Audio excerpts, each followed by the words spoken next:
এই সপ্তাহে গত এক মাস আগে আমি নির্দেশনা দিয়েছি যে কিভাবে আমরা কত দ্রুত আমরা বন্ধ কলকারখানা কোনটি চালু করতে পারবো, যাতে আবার সেই সকল শ্রমিক যারা কর্মসংস্থান হারিয়ে বেকার হয়ে গিয়েছিল সেই সকল শ্রমিকের কর্মের ব্যবস্থা আমরা করতে পারি। সেই মিটিংটি এই সপ্তাহে আবার নির্ধারিত হয়েছে। ইনশাআল্লাহ বাংলাদেশের অনেকগুলো কলকারখানা যেগুলো বন্ধ হয়ে গিয়েছে বিগত বছরগুলোতে, পর্যায়ক্রমিকভাবে আমরা সেই কলকারখানাগুলোকে আবার চালু করার উদ্যোগ গ্রহণ করেছি।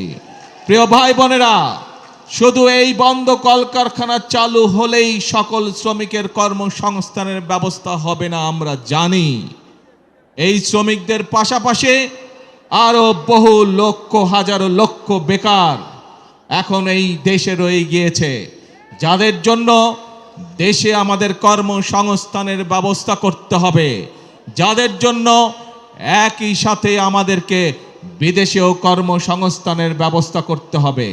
এবং সেই জন্যই আমরা বিদেশি বিনিয়োগকারী সহ দেশীয় বিনিয়োগকারীদের সাথে এরই ভিতরে আলাপ আলোচনা শুরু করেছি।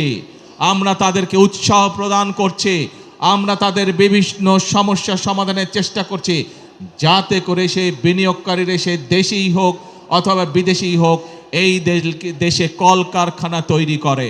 কারণ আমরা জানি এই দেশে কলকারখানা তৈরি হলে এই দেশের শ্রমিকরা কর্মসংস্থানের সুযোগ হবে তাদের।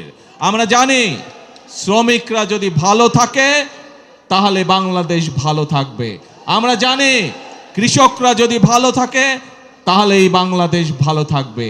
অর্থাৎ সাধারণ খেটে খাওয়া মানুষ যখন ভালো থাকবে তখনই এই দেশ বাংলাদেশ ভালো থাকবে।